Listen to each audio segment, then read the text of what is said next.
আজ করব আম ইলিশ। ইলিশ মাছটাকে ভালো করে ধুয়ে নুন হলুদ মাখিয়ে রেখেছি। কড়াইতে সর্ষের তেল দিয়েছি। এবার তেলটা গরম হলে ইলিশ মাছগুলো হালকা করে ভেজে নেব। তেল গরম হয়ে গেছে, এবার ইলিশ মাছটাকে ভেজে নেব।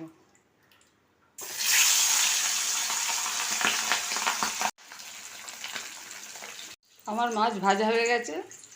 দুটো শুকনো লঙ্কা, একটু পোস্ত, সাদা সর্ষে, কালো সর্ষে শিলেতে বেটে নিচ্ছি। মাছের তেলেতেই আমি দেবো একটু পাঁচ ফোড়ন আর দুটো শুকনো লঙ্কা, দুটো কাঁচা লঙ্কা ফোড়ন দিয়েছি।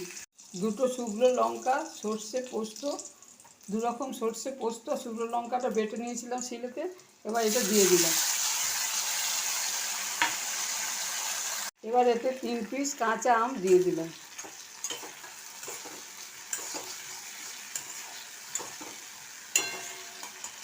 এবার একটু হলুদ দিয়ে দিলাম, দিয়ে মশলা ধোয়ার জলটা দিয়ে দিলাম।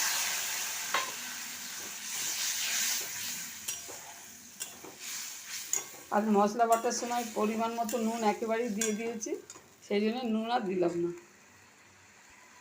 ঝোলটা ফুটছে, এবার মাছ দুটো দিয়ে দিলাম।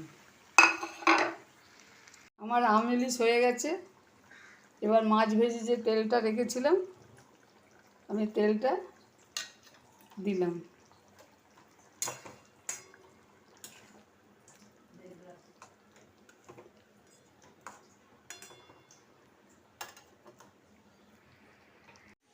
আমার আম ইলিশ রেডি। যদি রেসিপি ভালো লাগে শেয়ার করবেন, সাবস্ক্রাইব করবেন, কমেন্ট করে জানাবেন।